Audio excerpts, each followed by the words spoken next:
Hey everybody, it's me Argent. I'm here with Nazbol Gang, aka Seamus, and he had wrote a big article about the past, present, and future of modern China and communism and kind of all that good stuff.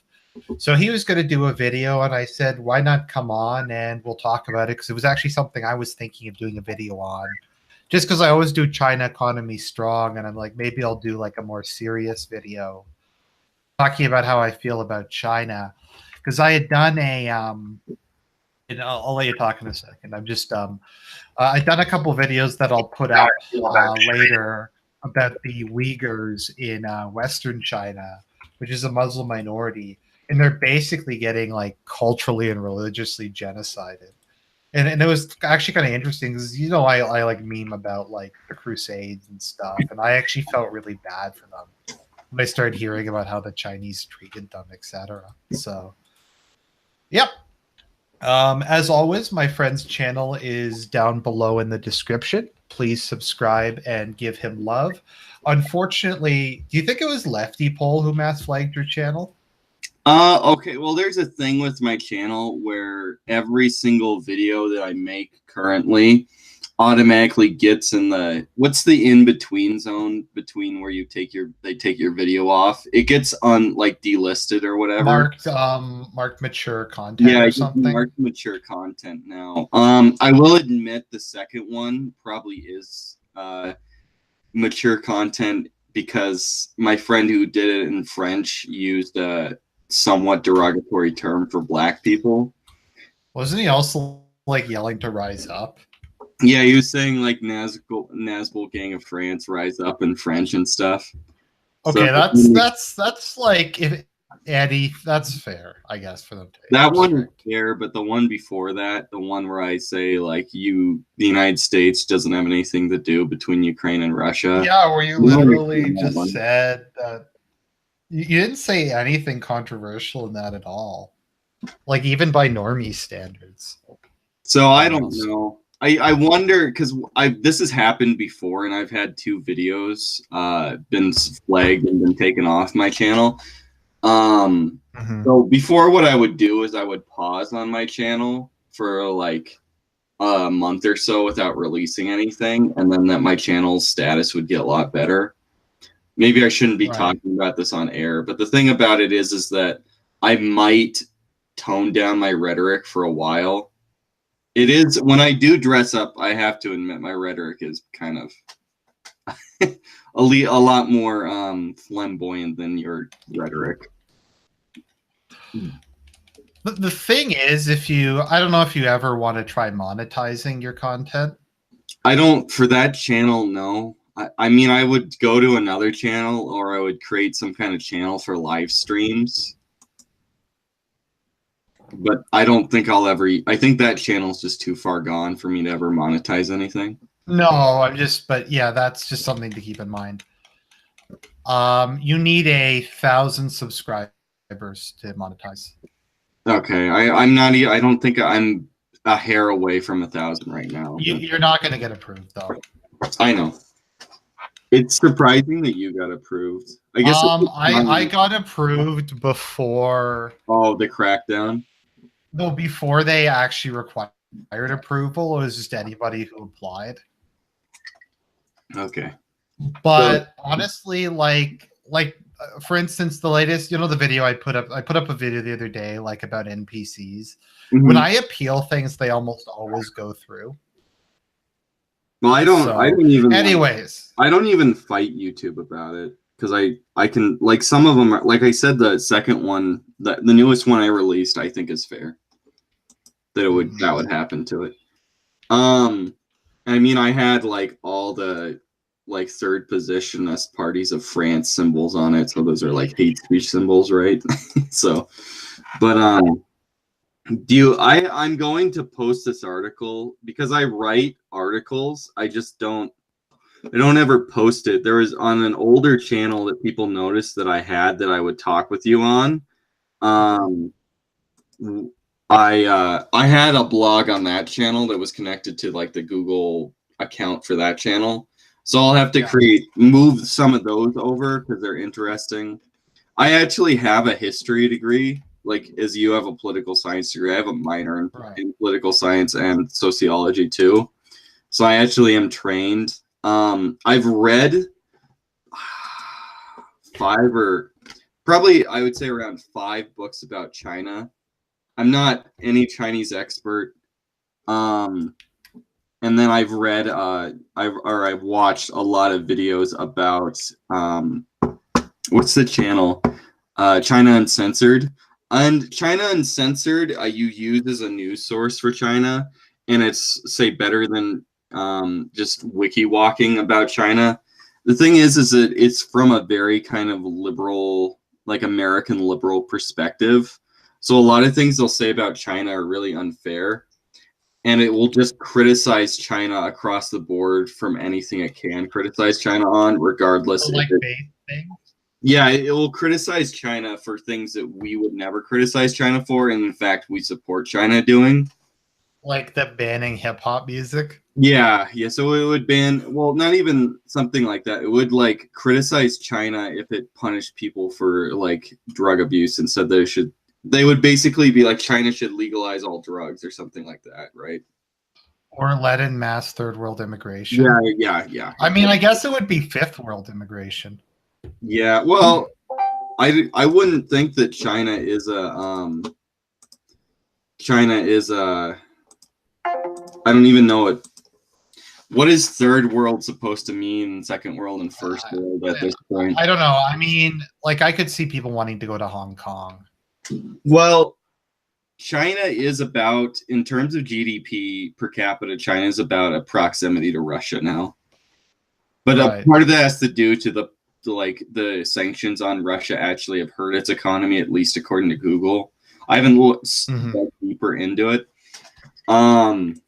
So I'm going to go through my article kind of paragraph by paragraph, and then we'll kind of discuss that. Does that sound good to you, or is there anything else you want to talk about? No, that sounds good. Go ahead, by all means. Okay, some thoughts on the government of China. When understanding communism in East Asia, one must remember that there is a tremendous linguistic divide between the West and East Asia. Marxism is infamous for its terminology, which is difficult to translate from German into other European languages, let alone from German into an Eastern Asian language. These words essentially have no equivalents in East Asia in the 19th century. So the attempts at translation resulted in drastically different understandings of current Marxists today and Marxists at the time. Another thing to understand is that there was a real schism between East and West communism. Greatly shaped by the persons of Stalin and Trotsky, it existed even before them. Left communism, Eurocommunism, Trotskyism, and the socialism of the 21st century all fell on one side, which was xenophilic and believed in a sexual revolution for them in their schism. The Marxist-Leninists fell on the other side and eventually became pro-family after Stalin's rule in the Soviet Union. Marxism-Leninism is also extremely pro-use of force, while the others stress pacifism. Needless to say, their stress of pacifism has not resulted in any other victories for those who claim that Marxism-Leninism isn't a real communism. So I just kind of wanted to talk about if you talk about like a basic bitch alt-right person, and they're like, Antifa is communists, they really don't understand what communism is today. Would you agree with that? Or what communism, they don't understand Karl Marx. Well, Antifa, I've never really thought of being communist. Aren't they just liberal? Like radical They're social supposed liberals? to be anarchists. They're supposed to be anarcho-syndicalists, I thought. Are they? Oh, okay. Yeah, I always thought that they're anarcho-syndicalists. But what I'm talking about is if you go to a university, right, and you have people that's like the no true Scotsman argument where they're like, Titoism, not true communism. Marxism-Leninism, not true communism. China, not true communism. And that they basically define communism as, you know, it's like as socialism of the 21st century, like just really extended welfare capitalism. And you must understand that communism is a technocratic system. Yeah, just because I know we didn't really talk about communism that much. In Canada, communism tends to be seen as naive idealism that didn't work out, is how we describe it here. It's there's nothing really deeper than that. It's just that it was a good thing, but they were just naive about human nature. They don't really get into any of the other stuff. Um, so what you're saying is kind of there was the side that embraced kind of. Would you say it's kind of like a modernism versus postmodernism thing? Yes, yes, I would. You have to understand. So you have Auguste Comte. I can't pronounce his name. So he's the guy who had the progressivism and empiricism, right? And of course, the progressivist ideology flourished in South America, and Brazil has order and progress on its flag. Progressivism today, even though when it was formed during the modernist era would have been left-wing, progressivism would be like a far right-wing, almost fascist ideology. And when you have a technocratic single-party state, which guides, which manages the state, manages the culture, and manages the economy, as Marxism, Leninism did, and I would argue the texts of Marx. You could separate early Marx and later Marx here, but I don't want to get into that. Would advocate for a technocratically centrally planned society, which would be very, very far right. And you'll see that when you look at countries like Belarus and North Korea, internationally they have become to the extreme right of the political spectrum. I would define North Korea, like if I had to put a thing on Wikipedia, I'd call it far left to far right. I would say that North Korea is legitimately a third positionist country. I would more define it as extreme right than extreme left. I think would be more accurate. So we're gonna. Do you want to discuss the DPRK kind of in depth to begin with? No. I just want to talk a bit about the two different the two different factions of communism. Well, it has to do with. So is East communism more modernist? Yeah, I would say it's modernist, and West communism is postmodernist. That's a really good way to put it. So, whereas like fascism's also modernist, right? Yes, fascism would be modernist, a modernist philosophy, or a realist philosophy as opposed to a romantic. So modern monarchist would be a very romantic philosophy. Modern fascism would be a very realist philosophy, if that makes any sense. Okay, so for those of you who are kind of wondering what these terms are, okay, so modernism is kind of what emerged in the first half of the 20th century, second half of the 19th century. It had focused on the idea of science, innovation, efficiency, progress, all that kind of stuff. It's very much, I guess you could say, aspects of new atheism are kind of some of the last gasps of modernism. Would that be unfair? Yes, we're getting to the point where it's we live in a postmodernist age. So when you look at college Marxism in the West, so-called cultural Marxism, it is completely devoid of any connection towards class conflict. It is based almost exclusively on the concept of intersectionality, which is like, in colloquial meme terms, the loser Olympics, the privilege Olympics. And it's not, so Marxism, orthodox Marxism, Marxism-Leninism, Marxism derived from Marx's actual thinking, is historical materialism and examines societies based upon economic division. So classes, obviously, and class conflict is the evolving structure of history.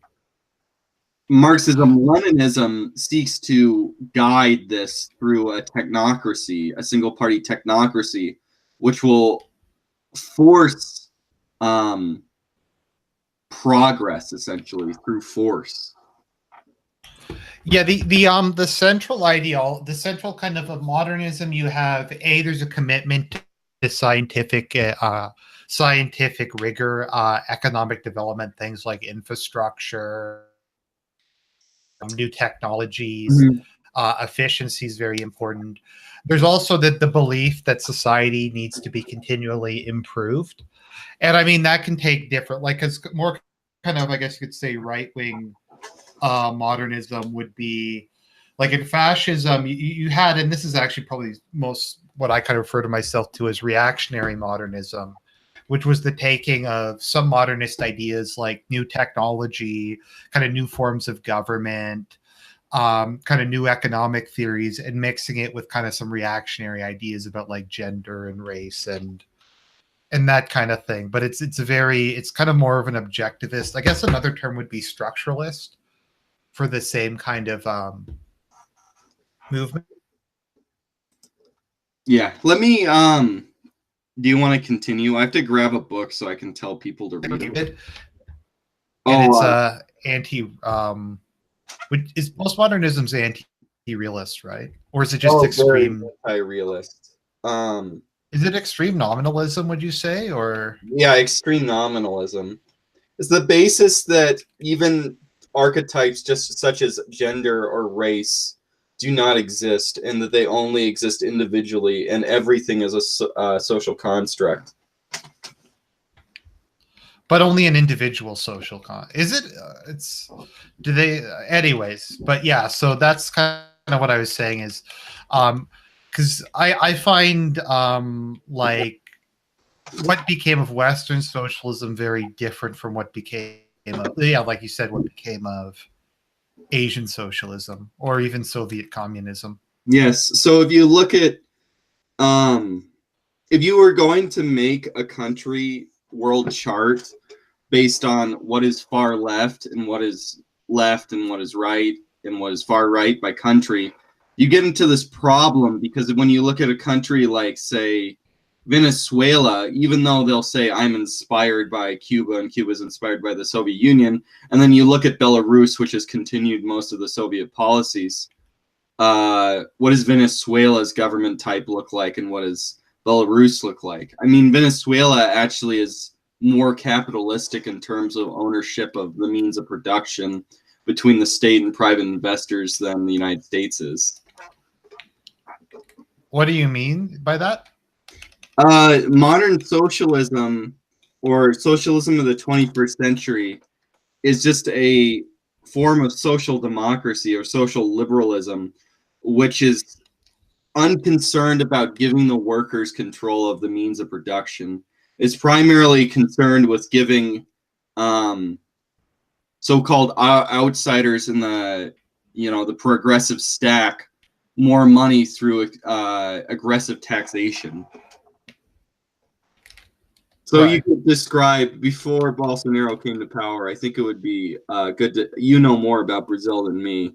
You could describe Lola's system of government to everyone. I think that would be pretty advantageous in describing what modern is. Just from what people in Brazil have told me, they've called him like the king of the poor, and basically he just would loot the Brazilian state to pay off the scum of society so they would keep breeding and vote for him.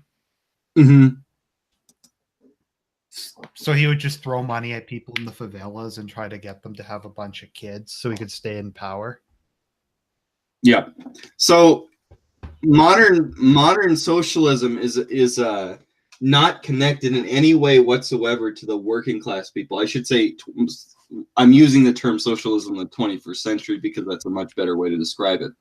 So if you're looking at would that include like European socialist parties, like Western European socialist parties? Increasingly, yes. Because it becomes this kind of war where the ruling class, the ruling bourgeoisie, and the lumpen proletariat are allied, and the socialism is for the benefit of welfare for the lumpen proletariat at the detriment of the working class or the proletariat and the middle class or the petty bourgeoisie. where the petty bourgeoisie and the bourgeois or the proletariat, I shouldn't even use these terms, it's kind of a meme. So the working class and the middle class are basically taxed to death and slowly destroyed by the ruling class using the basically like animal classes. The underclass? The underclass. They're the underclass. The underclass. And they use the underclass as a bully to them. So in Brazil, another thing is that when the Lula came to power, they just removed all of the criminal justice infrastructure and basically let everyone roam on the streets. And you can see this with like people wanting to advocate prison reform and in the United States and criminal justice reform, wanting to remove all these books, saying that blacks do not commit any of their crimes without defending it, just say it's explicitly racism, and the police. So you have a system where Obama literally had Eric Holder preventing blacks from being arrested or putting stress on police departments so that blacks who commit more crimes in proportion to their population size, the arrest would be corrected towards their population size, meaning that blacks could get away with anything. And then you have things such as white flight, where whites, working class and middle class whites, will flee from countries because the police are not allowed to enforce the law and are not allowed to arrest the underclass. And the underclass becomes a weapon against the working class, to terrorize the working class for and we're seeing the bourgeoisie. Speaking in most Western countries, the white working class votes for whatever the center-right party is, if there isn't a far-right party. Like, I know in the UK, I'm pretty sure most of the white lower working class votes conservative. Yeah, now because even if you support the welfare programs and everything, which I do, you get to this problem: what's more important, enforcement of the law or welfare? Would you rather be killed by somebody breaking your house, raping your wife, stealing everything, and then killing you, or would you rather not have good health care? You're not going to have good health care anyway, but I mean, like, you don't. Yeah. Normies don't understand that either, but right. Okay, should I continue with the rest of my article? Yeah, also, I think they realized that by virtue of wanting to make the state smaller, the conservative parties inherently want to rob them less, even if it's indirectly. Because I mean, if the state just exists to steal from you, then a smaller state is just better. Yes, I agree. That's why. So libertarianism, believe it or not, like white nationalists would always go to libertarians and be like, whites don't like, or non-whites will never support libertarianism. Well, in Latin America, in multiracial societies, the whites and the working and middle class non-whites who are profitable, like Bolsonaro is very libertarian because it's the same framework applies. Mm-hmm. Libertarianism is actually extremely popular in Brazil. Right. Do you want me to continue then? Yep, sure. Continue with your article. Okay. Marx always intended his philosophy to be a technocracy, aka why it's called scientific socialism, dummy. Western Marxists dropped this and became focused on xenophilia and the sexual revolution as we know today. So our understanding of Marx's theories has been greatly skewed because the IRL communists you meet on the street in the Western world have no sympathy or even understanding of Marxism-Leninism. The Chinese, in turn, because of their their translation errors, even more greatly emphasized the need for technocracy within communism, their brand of communism. If you understand this, the Chinese Communist Party in this light, then it becomes quite apparent that under the Chinese translation of communist text and theory, it is totally communist, and there exists no right now I forget the word in the middle of it. There's really no. This is my problem with trying to make things off the cuff. What's it where you say the apocalypse is going to happen tomorrow, and then the day after that, you have to make up something to say the apocalypse will happen later? I don't Cognitive remember, dissidence. sorry. So cognitive dissidence doesn't exist within Chinese communism because the Chinese understood their communism to be a technocracy. Cognitive dissidence exists. So you would think that in post-1991, seeing the collapse of the Soviet Union and the failures of state-controlled capitalism and as the shift towards Deng Xiaoping's understanding of market socialism evolved. So Deng Xiaoping's understanding of market socialism evolved, there would have developed a cognitive dissonance, which most people in the West assume exists. That does not, in fact, exist within China. Okay, because a lot of people say, well, how is China? China's not a communist state anymore. You have all this capitalism. You have all this, like, Here, I have to go for that a kind of second. stuff. If you want to talk Okay. about that for a little bit, I have to go for a few seconds. Okay. So, just on that topic, yeah, I think one of the other things to keep in mind, and he'll get to this when he gets back, but China's has always been a technocracy. I mean, that's basically how their system was. Well, I guess with the imperial examinations, because the Chinese ruling class was kind of different from most ones throughout history, in that China didn't really have landed nobility quite in the same way as other countries did. There were some, but they were kind of a relic. Almost all political power flowed directly from the emperor, and he ruled as essentially an autocrat through a bureaucracy.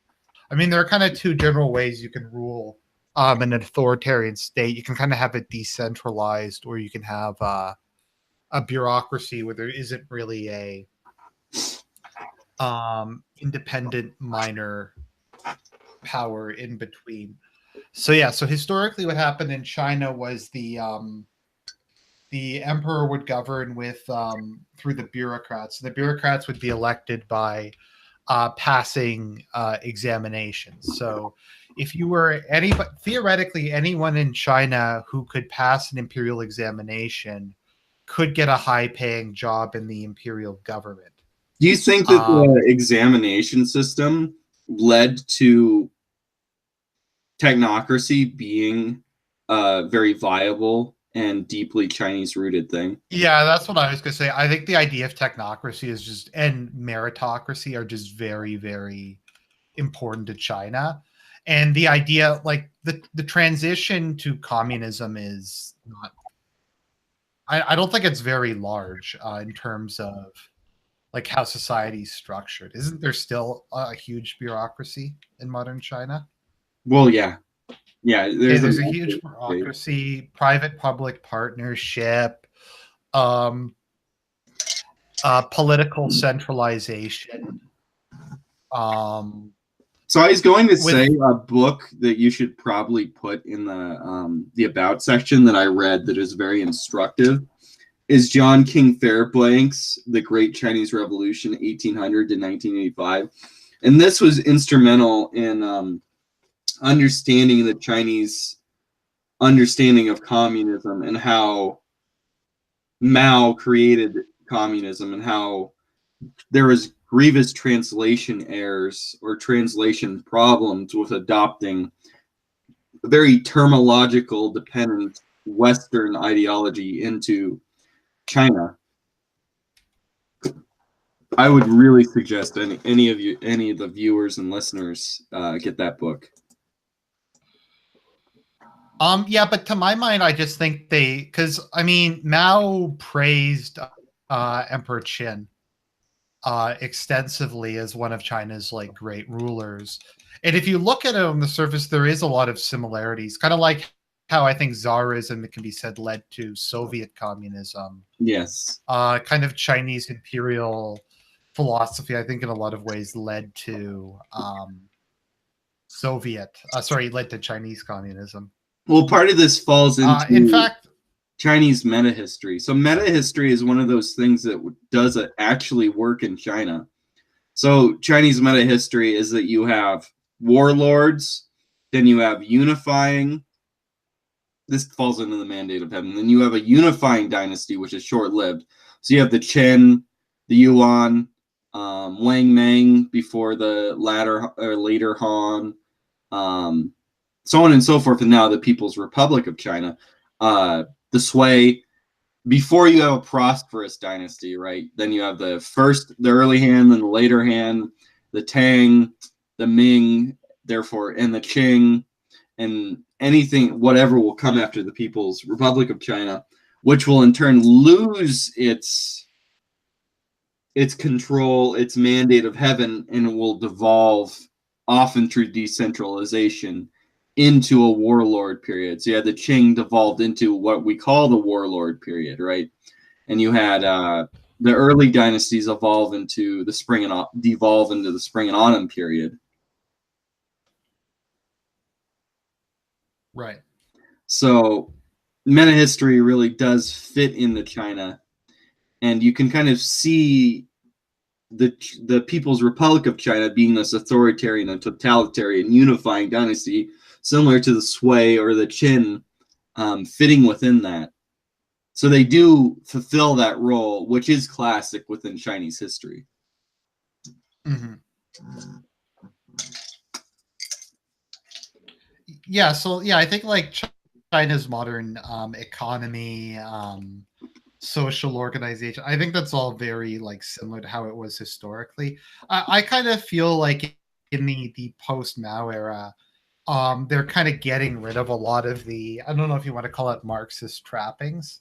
Well, they're saying that the revolution started in 1911. That the revolution doesn't start with the Declaration of the People's Republic of China. And they're saying that the founder of the Chinese Revolution, which continues through Mao, is Sun Yat-sen. Are you familiar with Cambodia? With Cambodia's ruling party? Yeah, isn't it like the People's something or other? It's basically the Communist Party changed its name, pretended that they weren't actually the Communist Party, restored the king, and is like Cambodia is a happy country now. Yeah, so I think that that's what's going to happen in the long term with China. That China will shift out of market socialism and transition into state capitalism.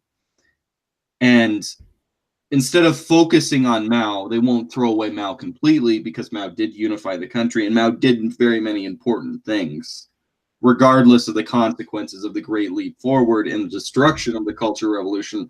Mao did very many great things in unifying the country and making China a country to be feared by Western powers, where it wasn't before Western and alien powers as Japan. But I think they'll shift towards Sun Yat-sen being the George Washington, if you will, of China, instead of Mao being the George Washington. Right. I'm kind of gonna throw away I'm just gonna throw away reading it, because we're just kind of talking about things that have gone out of the order, so it would be kind of redundant to. Okay, well, we'll just go back to it if we get off too much. And then so you think it'll become like because I remember in your article you said the norm for East Asia is dominant party systems, even if they are actually like legitimate democracies. Like, I don't think anyone doubts that Japan's a legitimate democracy, but it's basically a one-party state. Yeah, Japan is a one-party state by choice. The liberal, is it liberal democratic or just liberal party? Liberal Democrat. Which is a social conservative free market party. Japanese nationalist party. Well, over time it's become more right wing and more right wing and more right wing. Yeah. What? Oh, sorry, just a side note. So Shinzo Abe is very socially conservative. His wife, though, is like nags him about legalizing gay marriage. 3 guesses as to what her religion is. Methodist? His wife. No, she's Catholic, of course. Oh, I was gonna guess Amish. No. Yeah, Japanese Amish.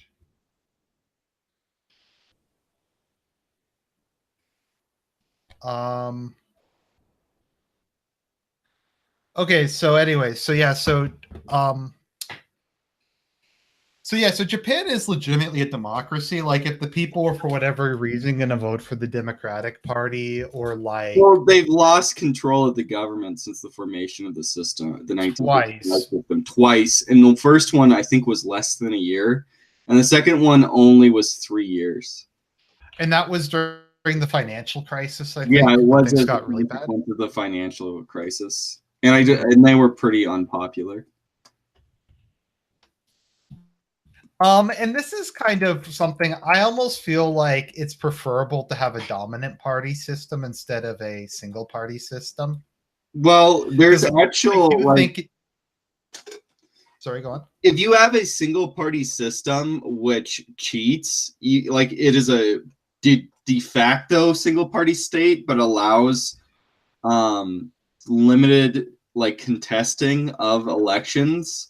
So like in Mexico, in the current united Russia within the Russian Federation, it allows for the organic creation of policy proposals from these semi-contesting parties, which the dominant party can therefore take, which is interesting. It's kind of an interesting development. Right. I also think it is nice to have that thing there where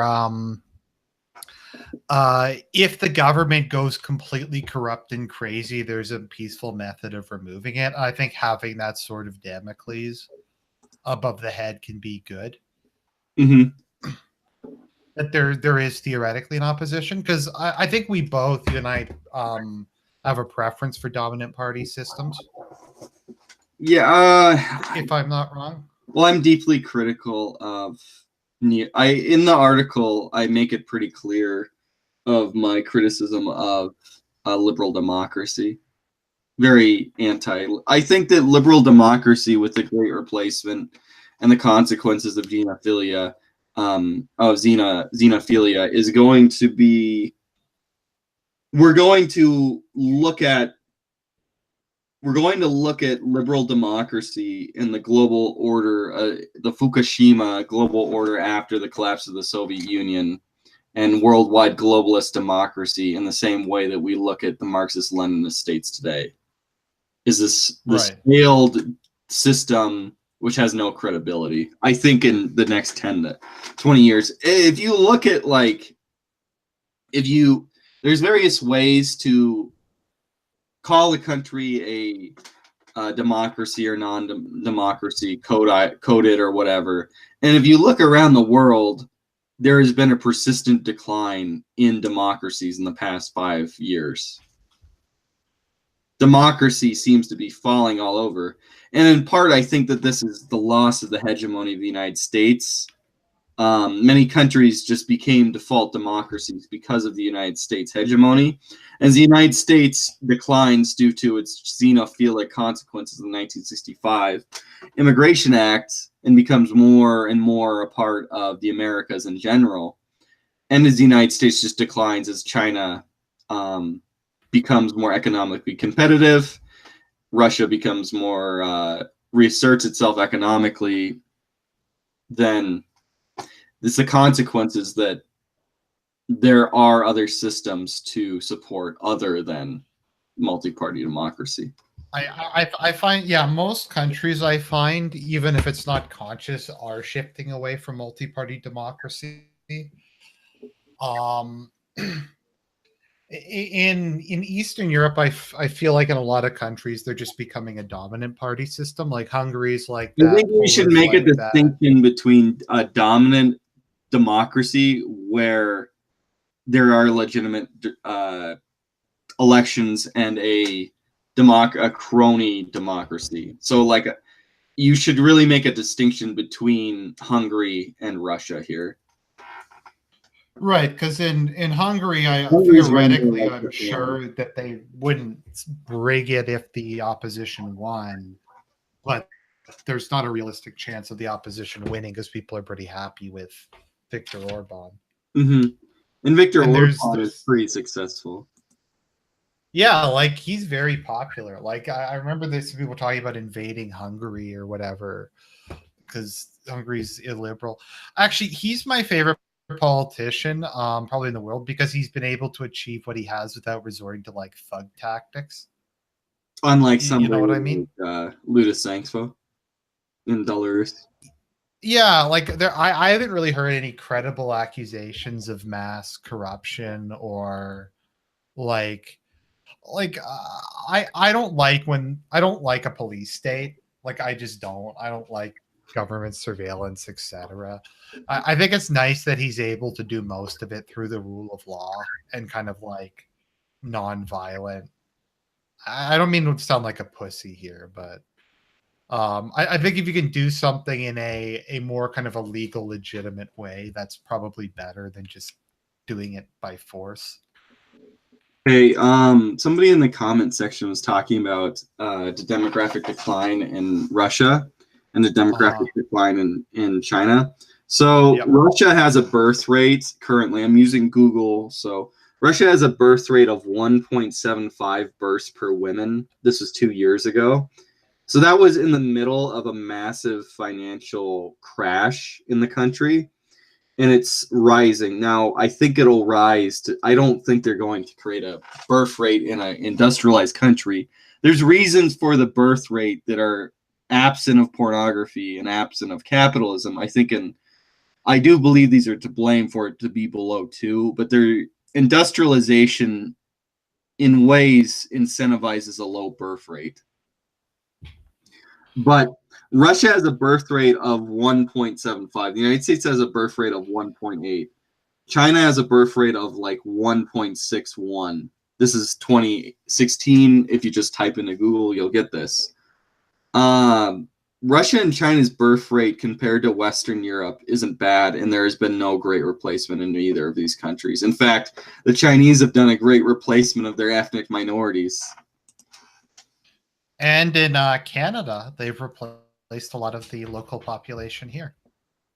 Yeah, so let's look at Canada's birth rate. Canada has a 1.6 birth rate below China's, when China has a two-child policy now where it tax farms the birth of children, which is part of how technocratic is that? You have to register if you're going to have a child.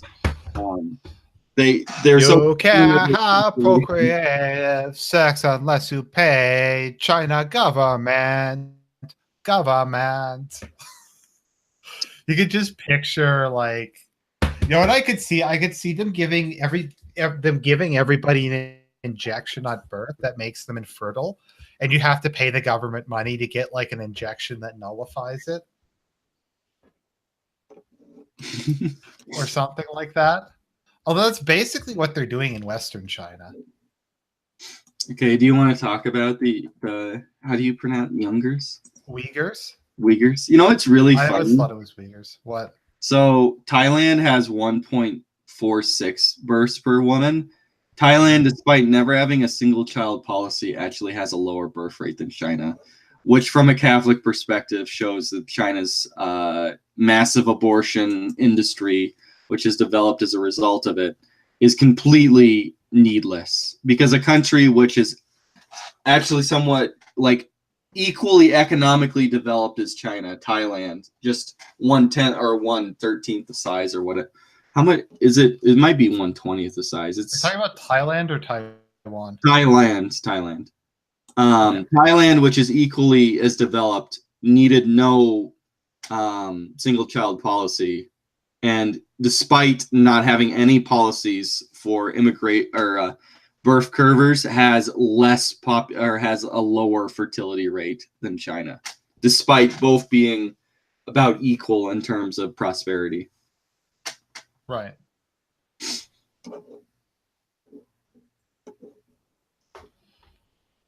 Yeah, and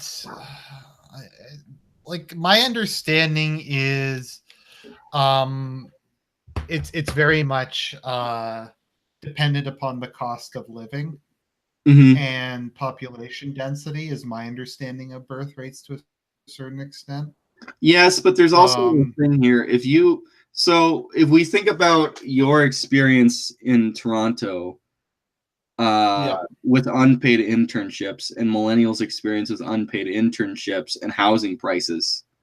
What are you to expect other than a very low fertility rate? Right, because to get the white picket fence house would be like, I don't know, like $3 million in Toronto. To get like a small condo would probably be 500,000. It's essentially impossible for anyone, unless if they like. It's essentially impossible for a married couple, anyone who isn't receiving government support for being a single mother, to have children. Pretty much. In a system that has been well, I mean, to responsibly have children, and this is something I find some people get a little autistic about. It's like, oh, it's not that hard. Just fuck a woman and you'll have kids. And it's like, yeah, but some people just are K type and just don't want to. They want to actually be married and be able to like support their wives and like, because I don't think having fewer children and investing more in them is like a bad thing at all. The issue is just we have replacement immigration rates. Yeah, well, you know what I mean, like I don't think it would be as big an issue if we didn't. Anyways, sorry, I'm getting way off topic. No, you're right. Like, I think it has shown with China that there was no need for their genocide of the unborn. Yeah. Do you want to talk about Uighurs? Oh yes, Uighurs. Every time you say that, I think about people that listen to IC or Insane Clown Posse when I was growing up, and you used to call them Uighurs. Oh, I always think of Shank Uyghur, or how the fuck you pronounce his name. That cunt. Is there more people that support him or more people that don't support him that watch it now? Oh, that's an interesting question. I've told you I used to be like a paid subscriber of his, haven't I? No. Oh, I did a really long time ago. Oh, I think actually, can we talk about the Uighurs? And I have that's an interesting tangent that reminds me of what I actually wanted to talk about before we got started. Okay, so do you want to start off with the Uighurs? Okay, so the Uighurs are a Muslim, basically Hapa ethnicity in the far west of China, which are being grievously colonized by the Han, and with the advent of modern technology, are under absolute and total surveillance at all times now. Including the so-called like concentration camps where they're force-fed pork. Right? Yeah, so, and like, let me just find the article. The article literally, like, that I was reading about, it says that the Chinese government claims that the internment camps are actually vocational camps to teach them career skills and promote economic development, like, so to make China economy strong. So okay, so just if you give me a second, I'm just going to go through some of this. Okay, so the Uighurs are Turkic. They're traditionally Muslim. I'm going to for a second. I'll be back. Yes. So how the Han Chinese tend to deal with Chunk Yu-Gi-Oh. Okay, so he says, what was I? Sorry, I'm getting distracted by a bunch of stuff. Yeah, so one of the things the Chinese government has done is they have, in literally every Uyghur household, they have sent a member of the Communist Party to be an adopted family member.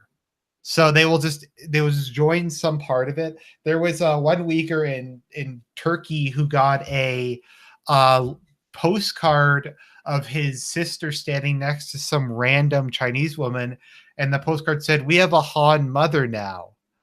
And so they have it in everybody's house. They just pay for a state Communist Party official, and they just write down, like, if the person says like Allah be praised, they write that down. if they find a Quran, they definitely write that down. The Chinese government has put QR codes on all of their houses, and they have recorded the DNA, fingerprints, voice recognition, and walking gait of basically every Uyghur they can in that part of the country. So they literally are all monitored 24 hours a day, 7 days a week. And if any of them step out of line, they get deported to camps. And there's millions of people in these camps. And as I was saying, like, maybe people find it weird that I'm gonna kind of shill for these Muslims, but I mean, they're not, like, as far as I know, they're a native, like, people. They're from that part of China. I don't like kicking people out of the land where they're their homeland and displacing them. Okay, here we go. QR code. Okay, let me just read some of this article. Development comes. Let's see here. I'm just gonna read this article. Let me see here.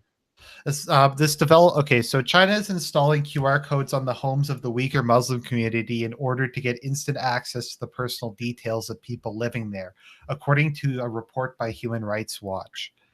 Let me just screen share this. That'll be good. Let me just screen share this, because this actually, like, bothered me a lot. I was not expecting to be as bothered by this as I was, but it is, like, really disgusting what they're doing there. And, I mean, Muslims are not. I mean, it's their home. It's their home. Like, where else are they supposed to go? Okay, here we go. So there is a picture of. I guess if I'm going to be doing this on stream, I should do this song. China economy strong, building strong economy for China. Anyway, so China install QR codes on Uyghur Muslim homes as part of a mass security crackdown. Like, look how fucking crazy this is. We got some, like, Communist Party official with his iPhone. Let's see here. Officials reportedly scanned the smart doormats with mobile devices before entering homes to monitor the inhabitants. The Chinese government, the campaign of repression. Okay, yeah. Authorities claim the codes, which in some locales feature on every home, help with population control and delivery of services. Starting from spring 2017, in every home where one enters, there's a QR code. Then every 2 days or every day, the Communist Party officials come and scan the QR codes so they know how many people live there. And starting around then, they would ask our visitors, "Why are you here?"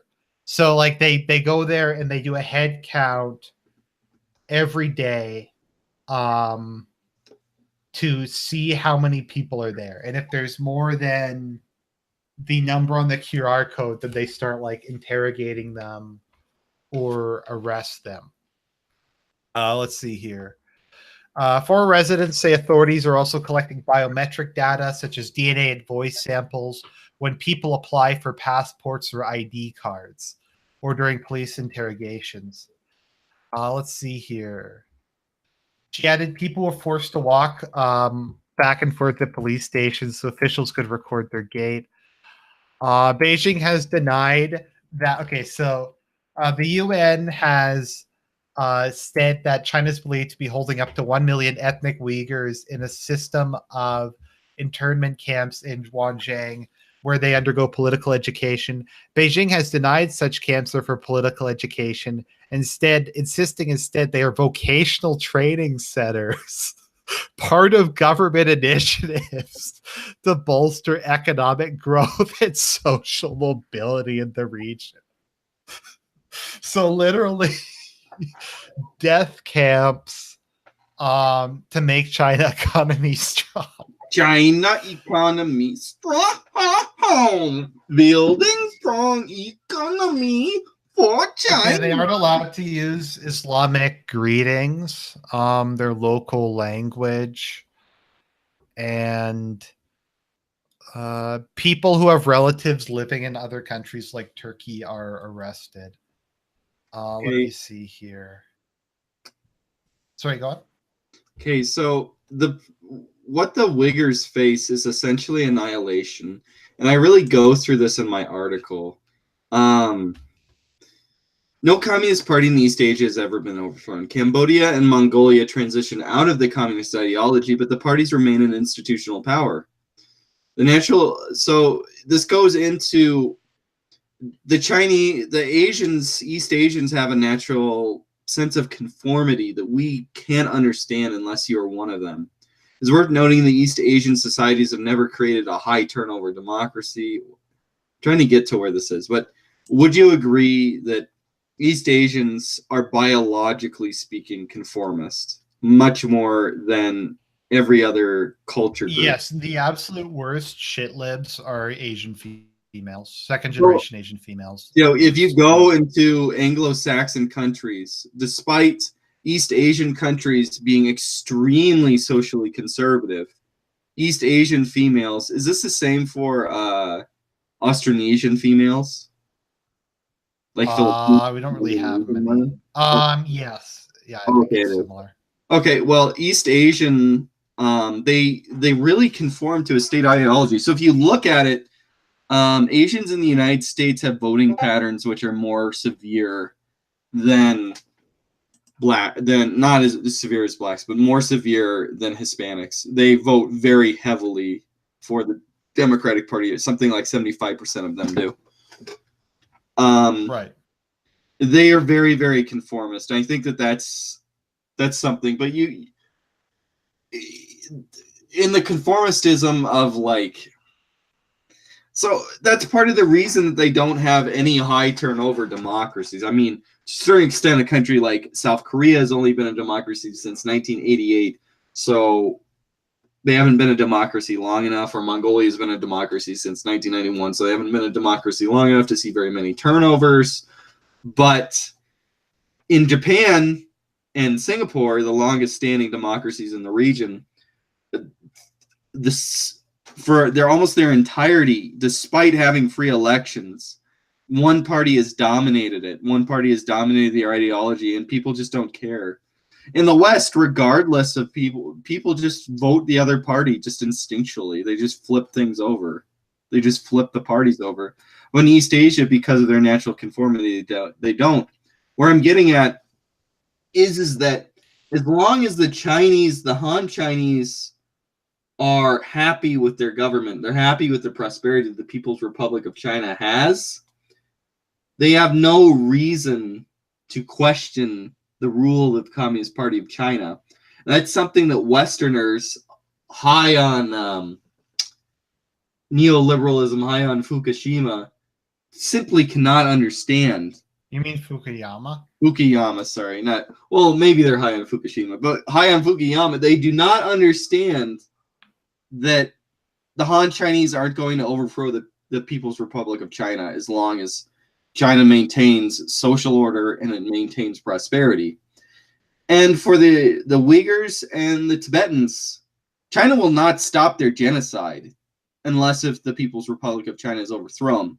The immense weight of the population centered upon them, of the Han Chinese, will simply annihilate them. And there's nothing that they can do. And the other thing is that because the Chinese invest so heavily with their soft power in, say, a country like the United States and California or in Canada and the United States are never going to do anything because China will just threaten them with their soft power in multi-party democracies, especially in the case of Israel and Saudi Arabia and the United States, do nothing against the soft power of money in their multi-party democracies and their foreign policy. So they can't be armed. They can't be criticized by other governments. They're basically sitting by, and there's nothing they can do as this minority because what is Tibet, like 30 million people, 20 to 30 million people? Is it that many? Yeah, it's that many. They're going to just be annihilated because the hand won't stop unless the government is overthrown. That's just the reality of this. And if you look at the Falun Gong and the Christians, while they're not being demographically replaced because they're Han Chinese, the WeChat system of constantly watching everything and then creating the social credit system, monitoring everything you do, creating a they want to create cashless or a paper money-less economy. The UK is pretty much already there. Yeah, they're not going to fight back against that unless if social stability and prosperity is destroyed. So the Chinese and the Falun Gong face doom. They're doomed because of the way that the Chinese act as a people.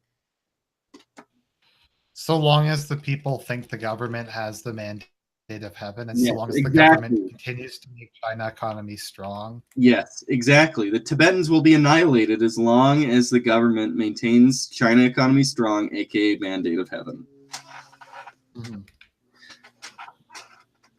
China economy strong. And like, I'm not the biggest fan of Tibetans, but it is kind of sad to see them just kind of get completely exterminated and replaced. Anyway, do you want to go into something I find pretty interesting? When we both entered university, we would describe ourselves as men of the left. This is what I wanted to start out with what communism is in universities when I was talking about that. Could you kind of explain? I mean, you've done it in like your About Me videos or whatever, but okay. Historically, I thought that I was a leftist. It's interesting because I always had some views that, I don't know, you consider, like, I've always been very pro death penalty, for instance, and I've always been like I've always really disliked divorce and some things like that. Mm-hmm. And I've always favored like a strong, like, not a lot of leniency towards violent criminals, but on like a lot of other issues, like mainly economic ones, like state involvement in the economy, public services. What are kind of some other things I've talked about? I'm trying to remember. I don't know. Just a lot of stuff like that. It was really, I guess you could say, kind of more nationalism, that I kind of just believed in society collectively working together on the basis of an identity to serve a common good. Mm-hmm. So, and kind of that, and a fair deal for the working class, and that like working class people and like upper class people would kind of get along. And I guess just kind of things like that. And when I went to university, I found that the self-described left had absolutely none of that. The xenophilia and the xenophilia is a really good way to describe it. Well, there's xenophilic. I mean, if you talk to somebody where it's like, okay, if they literally say there's no such thing as Western culture, or white people have no culture, how do you respond to something like that? You're just an absurd xenophilic. Yeah. I mean, it's because I was extremely anti-multiculturalism when I thought I was a man of law, and I was actually against it for kind of left-wing reason. Well, what I considered to be kind of collectivist reasons, because I thought it undermined the ability of a country to work together, which it does. But I guess kind of from more of a I don't know, an economic standpoint. Okay, do you remember the movie Religulous? Yeah. Okay, you remember when he goes to the Netherlands and he's talking about like Islamic terrorism, and he's like, these Arabs, they have to contend and they have to assimilate in the Western society. I was like that. I was like, okay, so I've been reading Ann Coulter's book, not Alien Nations, Peter Brimel's book, Adios America, where she talks about the Hmong, where they're gang raping people, and when they go through a liberal judge, when they gang rape somebody, they'll be given English lessons because they'll say, in our culture, we're gang rapists. So my understanding as a leftist when I was a leftist would be, no, our culture is superior. You know, punish them. Rape is wrong no matter what. But a modern leftist with xenophilia believes that racism is a greater sin than rape and murder.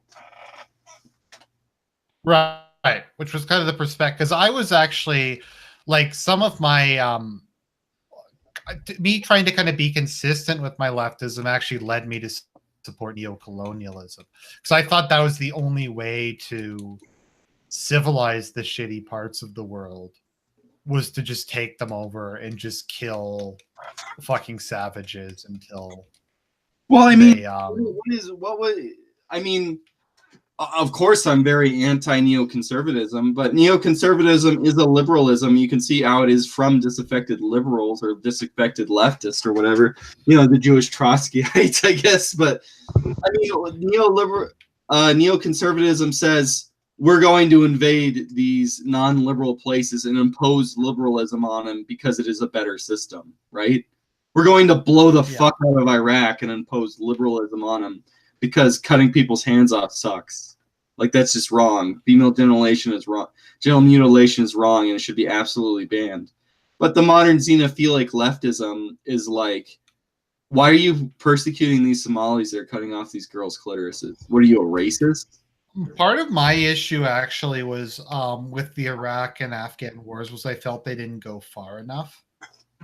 Mm-hmm. Like, I would have preferred if they had been actual colonial projects that were like I just didn't directly controlled by the United States. Yeah, like, because my issue with Afghanistan was we went there to fight religious extremism or whatever, and it's called the Islamic Republic of Afghanistan.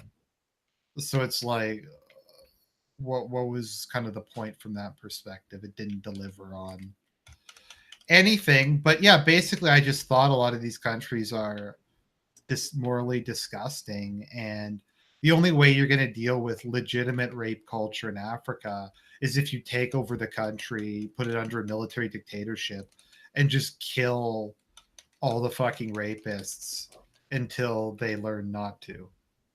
Which I guess was kind of how I felt about. That's how I felt kind of about Islam too. And I kind of viewed, but no, I think neoconservatism, and this was because when we're talking about international relations theory, I was trying to explain that neoconservatism is a form of liberalism. Did you study IR, international relations theory, at all? No, I didn't. My university was really small, so it was just like, we didn't go. I mean, I only have a minor too. Okay. But yeah, so there's this thing called in international relations theory, there's a bunch of different ones. There's like realism, constructionism, liberalism, which is kind of a more moralistic one. Oh yeah, and neoconservatism is a form of yeah, it absolutely is, because realism. But they were in denial about it. Yeah, well, I mean, neoconservatives is bad because that's what Bush is, and Bush doesn't like gay marriage, so it doesn't matter if he agrees on everything. He allows limitless immigration and whatever. But anyway, when I entered university, right, I was like this Chomsky reading fucking left Marxist fuckoid. And I read like books like Empire, the autonomous book from Nagari, and I read what's the Invisible Committee's book that that fucking Mormon was against. But anyway, I was reading like far left books, and I was reading like I wouldn't call Noam Chomsky far left. He just likes to claim he's far left, probably to be. What even is Noam Chomsky? Doesn't he just? We could talk about Noam Chomsky and because I have a lot to say. I mean, we could talk. Maybe so far away from the title, but I really think that this is like probably really entertaining, and I'm having a fun. But so I was just reading all this stuff, and I'm just like reading all this stuff. But my thing is that I'm a very empirical person. just by my nature. So if I talk to somebody, so today I asked somebody in a message, what do you, so that is a pretty like Bernie bro guy that I'm friends with in real life. And I'm like, with the recent conviction of Fields as first degree murder, I'm like, how do you justify this as anything more? Like, how is this not manslaughter? I mean, I think it was because of where the court is. I think he was going to be convicted no matter what. This is the way that courts work, right? But the idea that it's first degree murder is exclusively held up by a single meme that he shared. That's it. It was premeditated. But when I talk to this guy, he's just like, he intended to kill all these people. But why? How would you intend, if you wanted to run over people with a car, why would you not rent a massive pickup? Also, how was he only able to kill? Is he like the Elliot Rodgers of Buses for Peace? Yeah, I mean, like he really couldn't kill more than one person. Well, I mean, he slammed into a car. He did. Like, that's, if you're intentionally going to kill people, why would he slam into a car and then not go around people? And not a crowd of people. Why would he not go around after he slammed in the car and be like, I fucked up, man? Why wouldn't he swerve over the people that are wounded? It doesn't make any sense for being premeditated at all. But when I talk to this guy, he's just like, premeditated, first-degree murder, deserves death penalty. And he's probably a guy that doesn't believe in the death penalty. And that is something... That's something with a modern leftist that may, like, that's what shifted me towards the right, really, is my empiricism. It's just that, I probably actually hold the same, like, I was like, there's a period where I liked, what's his first name, the libertarian? Thomas Woods Jr. There's a period where I liked Thomas Woods Jr. and I was kind of swerving towards like believing in free markets, and then I went back to where I was before. So economically, I went completely free circle. But I mean, I think that happens with a lot of people in these circles, just because a lot of the like gateway people happen to be libertarians. Yeah, like people like Molly or something like that. When I just came across in university, just like, no, empiricism, they just have no conception of empiricism. So when I was in high school, at the very end, when I was in high school, Trayvon Martin happened.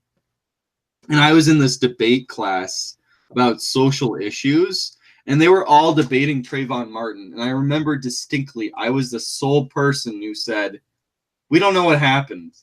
Like, I didn't even say, maybe Trayvon Martin is assaulting him. They all just assumed like what the media told them, and they're just like, black man good, person who killed black man bad. And it was just like, I just remember distinctly, like, how do you know this guy wasn't on like crack and just assault? We know what happened today, but I'm like, how do you know that this guy wasn't just jumped up on crack and started punching this like, it's real. I just thought in my head what Trayvon Martin was when it first came out, before we knew anything, was it was probably like some cracked up kid who was going out after like this guy, you know, like people that LARP as superheroes in real life. Yeah. It was basically this cracked up guy was going after this guy that was LARPing as a superhero in his real life, and he got cornered and he was scared, and self-defense he killed Trayvon Martin. No, it's actually much better than that. Like, but that's what I thought happened, judging even from the extremely biased news reports. That's what it looked like to me. But I remember being mobbed by 20 or 25 odd kids as a sole person, just because of being like, he's not guilty yet, dude. Like, there's been no trial. We don't know all the evidence. And they're just like, this is racism right now. How can you be that? You're a racist. They edited the 911 call. Mm-hmm.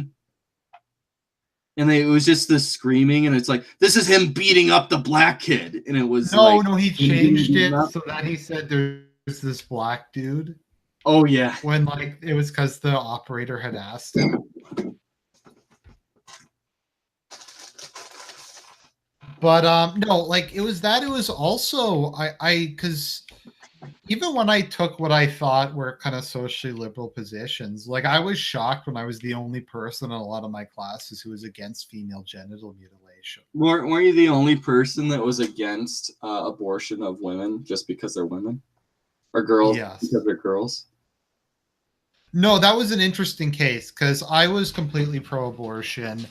And I said, and they, like, all the people around me were like, no, it's sex selective abortion's bad. I'm like, either it's all bad or none of it's bad. It doesn't, like, I don't see why it matters. Like, but it's discrimination against women, and like, well, they aren't people, so why would it be discrimination? Yeah, well, I mean, by the when I already crossed the Rubicon, and this was at the end of college. But I remember when Trump was elected, and he immediately he talked about. So it would be like within the semester itself. When I was in political, because I did all political sciences to pick up the minor at the end. It's the way my university ended up being. So I had like all the end was just pure political science classes. So it was just like all these people that I had classes with before were extremely socialist. And then as soon as Trump was elected, they were like, they had every single argument that I remember libertarians ever had against protectionism, against any kind of government interference. They were like dyed in the wool fucking Rothbardites. Oh, they got angry that Trump attacked the banks. Oh yeah, stuff like that. They got so anti like protectionism when beforehand they were like, yeah, Hugo Chavez good. Left-wing nationalism used to be like a big thing, like at my university, where they'd praise like third world nationalist movements. Mm-hmm. And protectionism and stuff. Remember when the left used to care about jobs being shipped overseas? Oh yeah, well that's why I was leftist. This goes into like, it's when I was like a 10-year-old kid, I was like, neoliberalism bad. Well, I value autarky a lot, and it was just like in my primordial, like even like a 7-year-old, I'm like, shipping jobs overseas because is bad. Autarky is good. And I remember the first political issue that ever, like, not like, so you have like liberal teachers that are like, we gotta stop the destruction of the rainforest. I'm like, I don't care. But it's like, jobs are being shipped overseas. I'm like, holy fuck, we have to stop. Like a 7-year-old, I was like, this is the worst thing I can ever imagine. Like growing, well, you can see where I am now. Like that's the thing that offended me the most. But I remember like being really upset with that, and like all my political views until like for a very long time were centered around that. And I just remember like going and it's just like, yeah. Remember when Obama said like, these are jobs you don't want back? And I'm just like, and then like in university, the liberals would like mock you if you're like, this is bad. And then they'd be like, but Obama says it's good. Obama Lord. Obama's your daddy. Daddy Obama. You playing a game? Michelle and Baraki. What? Are you playing a game? Yeah. You're not committed to the live stream? No, I know it's just is there anybody, is there anything that we have like 51 plus people. Is there anybody in the comments that has anything they want to say? They want us to ask since we're here? About our this rambly. Yeah. Well, I like being rambly. I don't know. Maybe we're we covered China. We covered a lot of stuff. We're like really autistic at the beginning. I was like being like very autistic. We have a lot of people watching now, maybe because it's just the time. But it's the time, and people like my co-host. Okay, so let's start looking at some of these. Are you still a monarchist? I don't know, not really. Oh, here's one.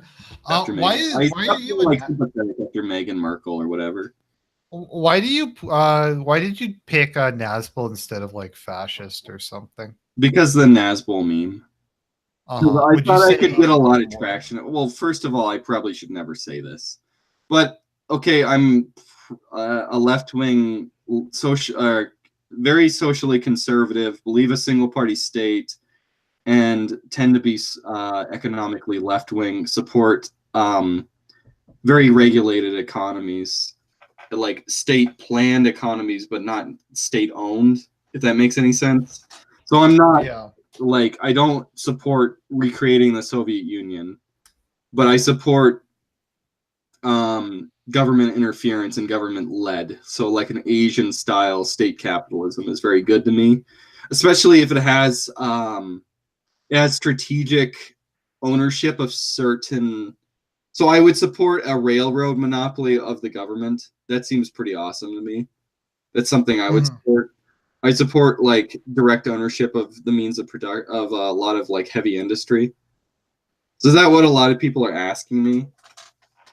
I don't support the recreation of a Soviet-style economy. I very much do like Belarus, but I believe China is good in some ways. I think market socialism has been extremely successful. Now, if I don't know, I mean, the United States is kind of fucked. Is my own country. I don't even know. Like, it's just survival at this point. But if I broke away and we were in the white ethno state or some kind of breakaway republic, for me, like Cascadia or something, then I would actually openly advocate for that state market socialism, or very the gray line between market socialism and state capitalism. That seems to be the most effective economic system. It seems to have a lot amount of autarky, where your government is not susceptible to soft power from international entities and foreign governments like Israel, which will be against it. I don't know. Is there any other questions you want to dig up out of there? Yeah, so you just say you're a third positionist in general? Yeah. Because so that could I'm mean not like going to use the word fascism because it's an F word. Like it's a dead word. I'm going to use third positionist. I mean, Dugan calling it the fourth position is cool, but as an American and as Atlanticist arch enemy of Eurasia, right? I can't advocate for Eurasianism. I can be influenced by Dugan, but it's. I mean, I'd have to be like defect to Russia and live in Russia to become a Duganist. Oh, so I just wanted to read Irish Cream super chats. Washington Negas rise up. Rise up, rise. Establish the Cascadia. Yeah, up in the northeast. Okay, let's see here. What are Chinese nail houses? I don't know what that is. This guy, Torture Room, do I support conscription and obligatory military service? Yes. I believe, like, what's the system that Austria has? I think people stay in the army for like 2 years or something. It's like a year or 2 years. If you could have like, so like if you had like some kind of corps that was conscripted and that they improved infrastructure around the country, and you could choose becoming part of that or the military, and that would be great. I'd support that 100%. Yeah, I don't see why national service would have to be military. There's all kinds of other important things you could get kids to do to build character. Thoughts on pathos? Pathos. I don't know. I used to read the website off and on back in the day. I don't have too much to say about it. It's been a long time since I read any of that. Thoughts on Messianic Judaism? I don't even know what that is. What is that? It's like Judaism, but they acknowledge Christ as the Messiah. But do they acknowledge Christ as part of the Godhead? Is it like Aryan Judaism? I don't know. That's interesting thought. Yes, that's my cat. He's fluffy and he's cute. I still think you need to get a little like communist hat for him.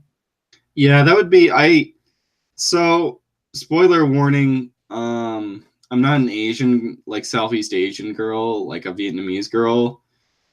So now that I'm doing these live streams and I can actually see that picture like all the time, I'm gonna have to change my like profile pic because it's kind of getting annoying to me.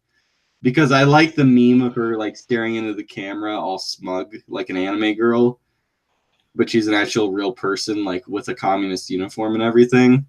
But at the same time, I don't want to have habit children. So on a scale of 1 to 10, how based was Salazar? An 11. Salazar is so fucking awesome. I love Salazar with all my heart. Anyway, Salazar like fucking went to the United Nations and was complaining about India taking back like Goa. It's so fucking base, dude. Okay, so some Messianic Jews are Trinitarian, some are not Trinitarian. It depends. Okay. But I don't get like why it would be of interest to me, really, because I I'm don't know. ethnically Jewish. What religion? Okay, what religion is Nazbol? He's Catholic. I'm more traditionally Catholic than Argent is. I tend towards Fenianism. In the past, I actually held Sedevacantism. Sedevacantism, I don't hold that anymore.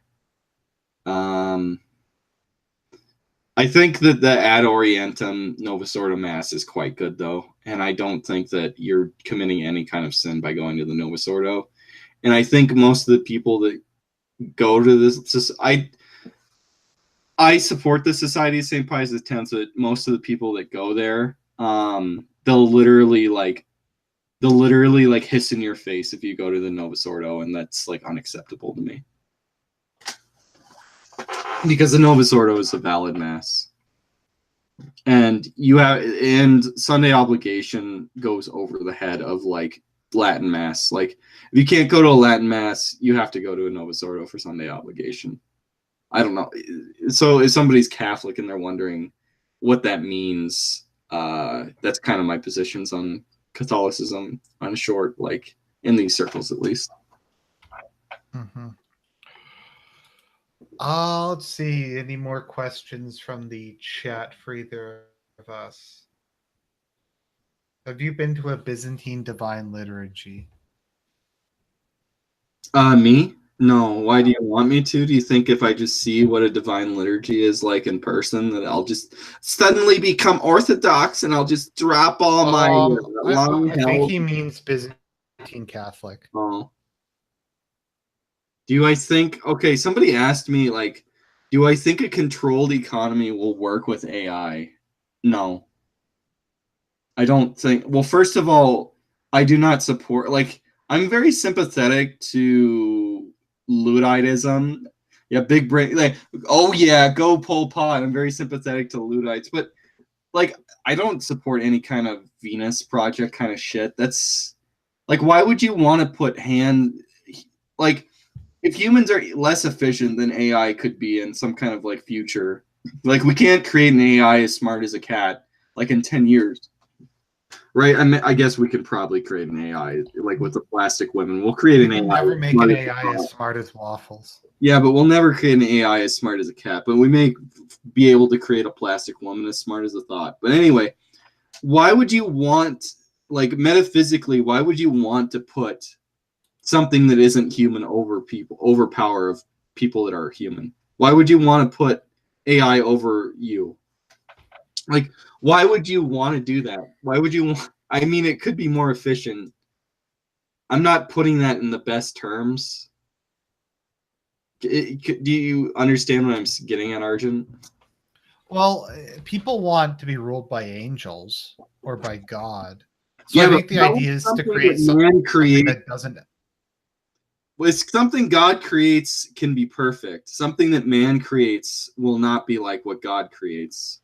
Right. But a lot of these people don't believe in God.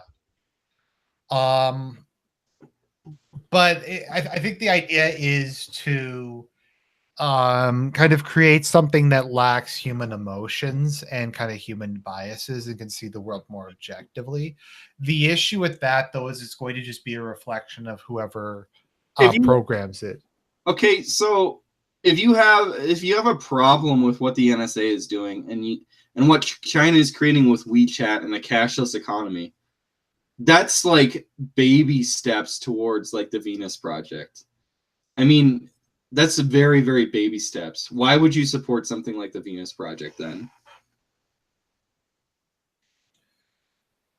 So anti-troll is saying that a centrally planned society by an AI would be very efficient. It would eliminate poverty.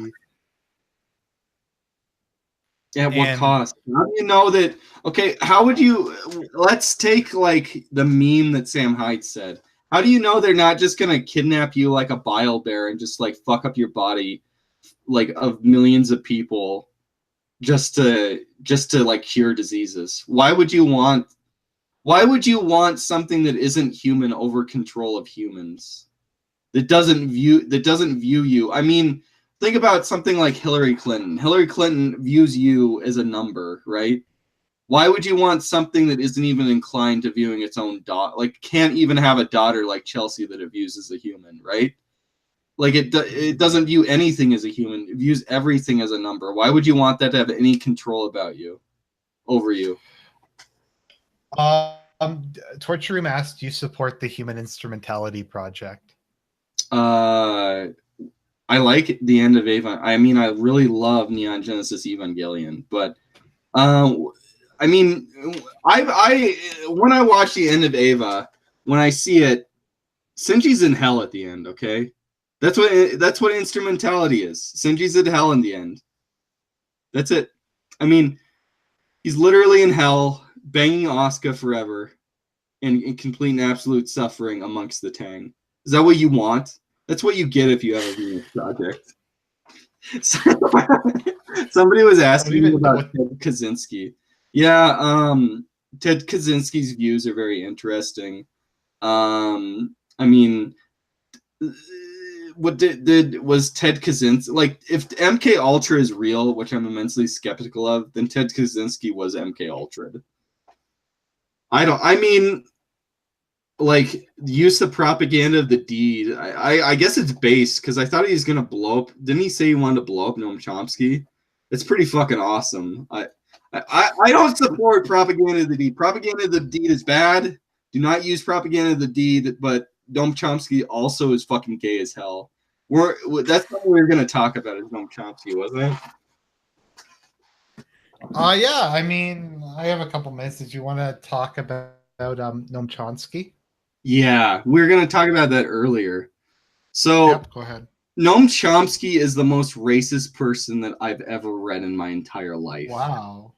Noam Chomsky is far more racist than like Luda Stuttered or I mean, I read Philip. I haven't read Lynn, and I tried to. Okay, no, Noam Chomsky is still more racist than the Turner Diary, because Noam Chomsky, like, so in the Turner Diary, whites have control over themselves, right? Right. Like, non-whites control their own actions, have autonomy. In Noam Chomsky, non-whites have no control over any of their actions. They have no autonomy. And the United States directly controlled every single right-wing regime throughout the entirety of the Cold War. And every single genocide that happened since 1945 is a direct result of, well, no, probably beforehand. Like, the Holocaust was the United States' fault because apparently Wall Street supported the Holocaust somehow. Somehow that makes sense. Everything that ever bad happened is because white people. The Taiping Rebellion was because of Britain, I guess. Yeah, the Taiping Rebellion was because of Britain. Okay, everything that is ever bad that has happened to somebody. I mean, I guess Chinese are probably white, technically, with some of them are with melanin, and Japanese are white with melanin. But anybody that he blames Western Caucasian.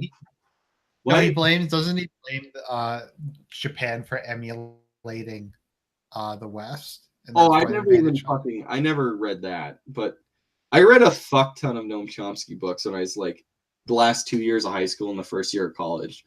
So Noam Chomsky believes that, for instance, Pinochet was a figurehead, and the CIA directly controlled Chile. Okay, Okay, so the United States had to. So Noam Chomsky believes the United States had to directly financially support Cambodia. Well, that's another. The United States is guilty for any famine that happens in any country the United States doesn't support, just because the United States doesn't support it. So the United States has an obligation at all times, according to Noam Chomsky, to financially support its enemies to prevent them from having a famine. So the famine in Cambodia, the so-called Cambodian genocide, even though it's not a genocide, unless you're talking about the genocide of ethnic Vietnamese within Cambodia, which Noam Chomsky, of course, grossly denies. He denies the Cambodian genocide. Anything that bad happened in Cambodia is because the United States didn't send welfare to Khmer Rouge. Right. The Shah was a figurehead, and the CIA directly controlled Persia. Every single state. Yeah, now that you mention it, it's true. He did think that, that's what I used to think too, because I used to read Noam Chomsky.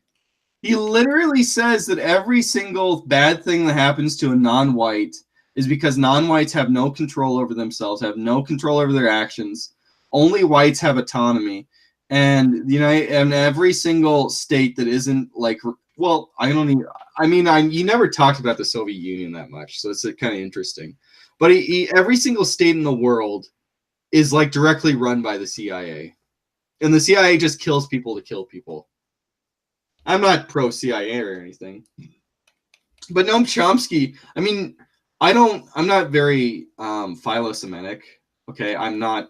I used to be pro-Israel in the sense of Israel is a Western country, and Israel is being attacked by non-Western countries, so we should support Israel in the sense of like, I'm not going to be for an embargo towards Israel, because it's like having an embargo against South Africa, and we know what the consequences will be if the Palestinians take control of Israel, so on and so forth. But Noam Chomsky is a Jew that's against Israel.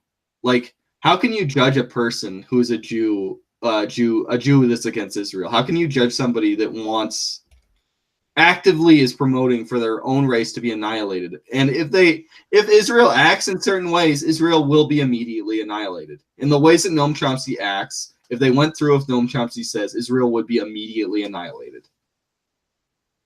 No doubt. What does he want? Citizenship for all of the He wants a two-state solution, but it would amount to like them removing all the walls, Israel abandoning all of the West Bank, Israel like having what are they called? What are the communes in Israel called? Kibbutz. He would have a kibbutz-based economy shared with Palestinians. So what it would result in is like mass immigrations from all of the Middle East into Israel to get welfare from Israel, like in the United States and Europe. And then they would just do an infidela, and the Jews would be annihilated. That's what Noam Chomsky wants. That's what he advocates. They would just do. Right. He would just destroy all the borders of Israel, say that everyone needs to be put in kibbutz, all the people that come in, all the illegal immigrants that aren't even Palestinians, like fucking Egyptians and Syrian refugees and shit that will just flood the country. Syrian refugees from Nigeria?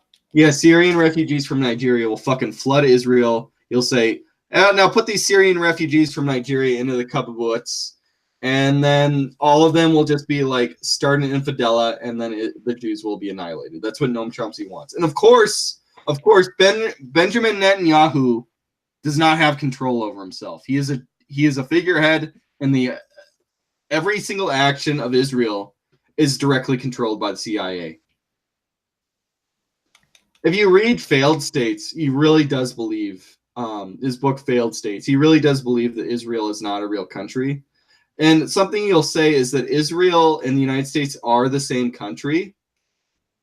And yeah, I remember that. He says Israel and the United States are the same country, and that when they vote in the United Nations, it's the equivalent of Russia and the Ukraine voting and having 2 seats.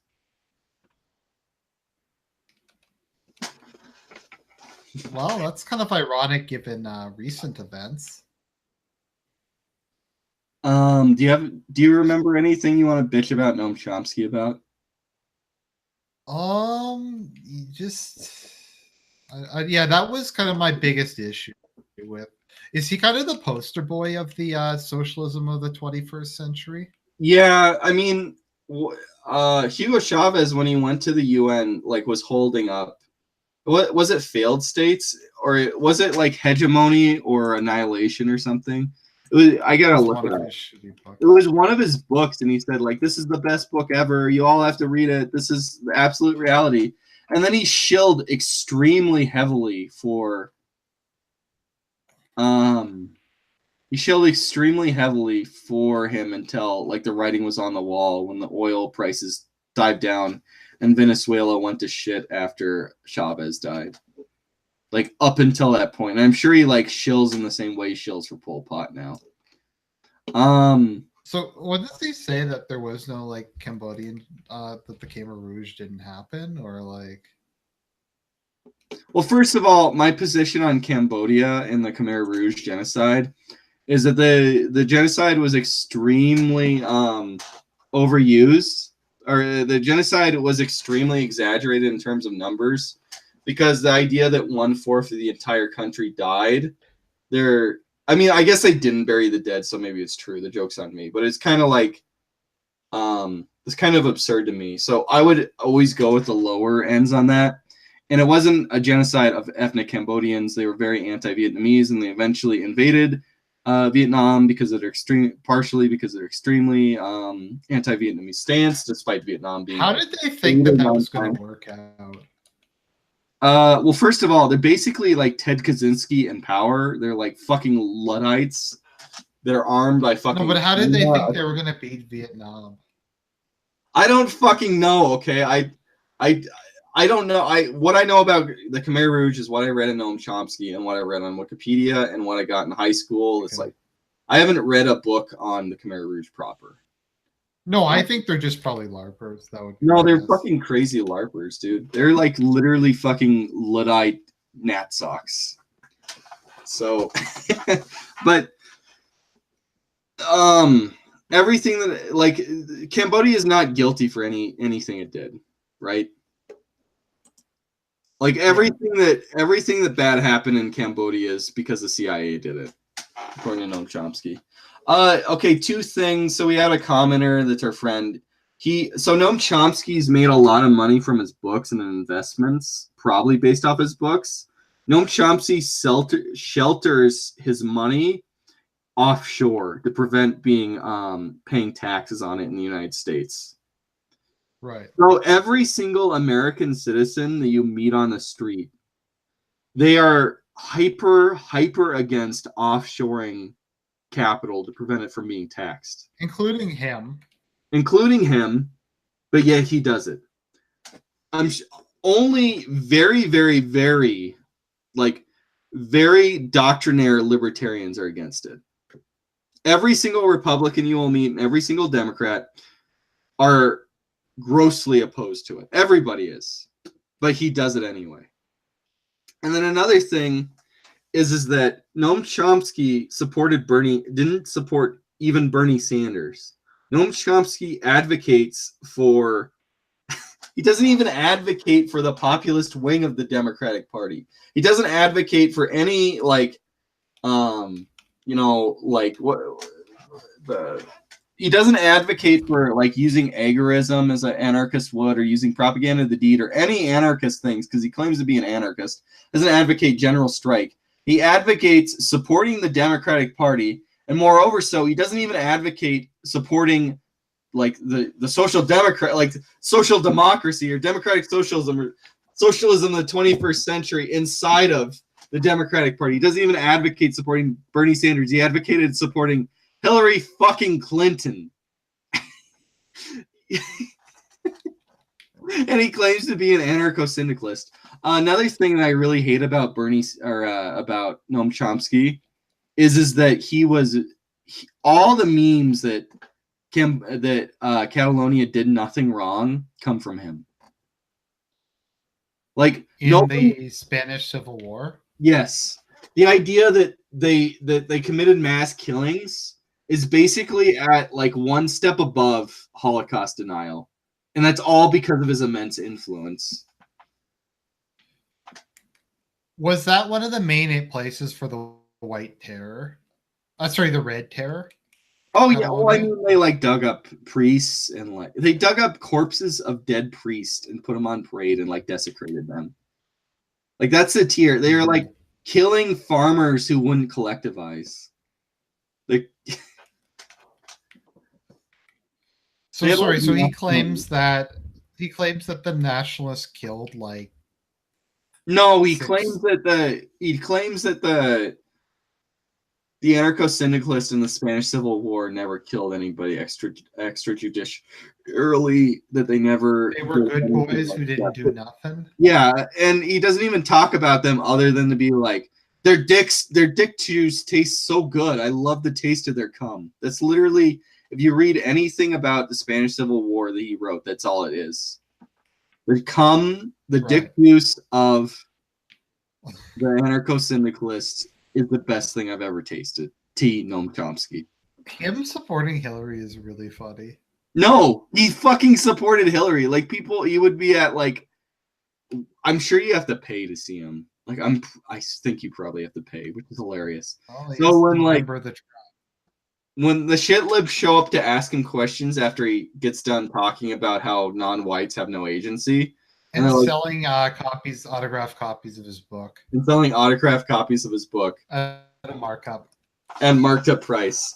Then they're like, hey, do you support Bernie Sanders? Do you think what the DNC is doing against Bernie Sanders is explicit cheating? Will you use your power as a celebrity to stand up for Bernie Sanders? He'd be like, fuck Bernie Sanders! Hillary!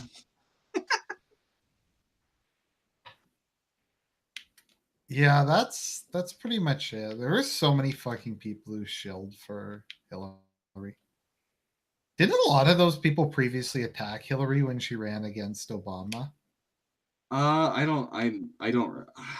was like in 8th grade and 7th grade. I'd have to go back to their news articles. Right. I know the Young Turks did. Did the Young Turks support Hillary or Bernie? No, they supported Bernie really hard, didn't they? I don't remember. Yukio Mishima is one of the greatest humans of the 20th century.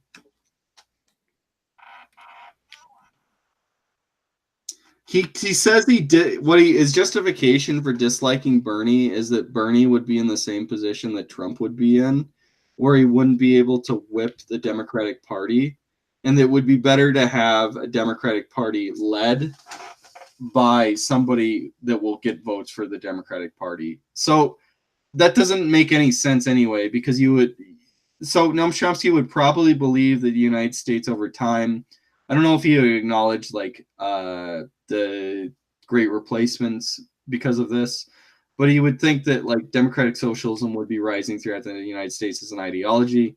So if Bernie wins, that's good. Regardless if he can whip the party, the Democratic Party in the House of Representatives and the Senate to do his bidding, wouldn't he view that as a net positive? Evidently, no. No, he wouldn't.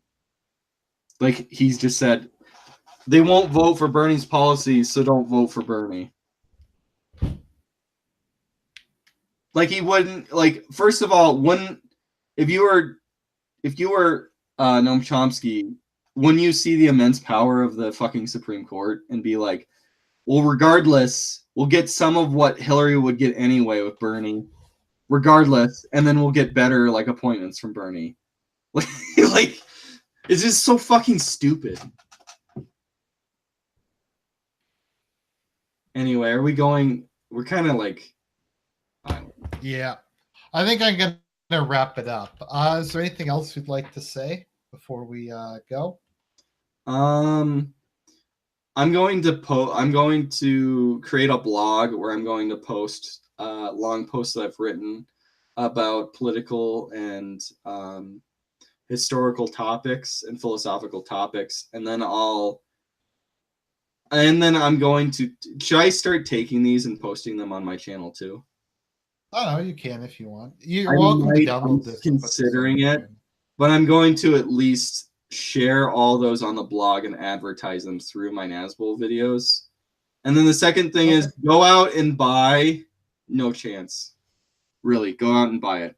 Get the paperback because it's so much nicer to have an actual paperback in your hands. Mm-hmm. Don't forget to do an Amazon review for him too. It's a great book, seriously. It has heart and it takes no prisoners. Thanks, man. Anyways, good night, everybody. Have a good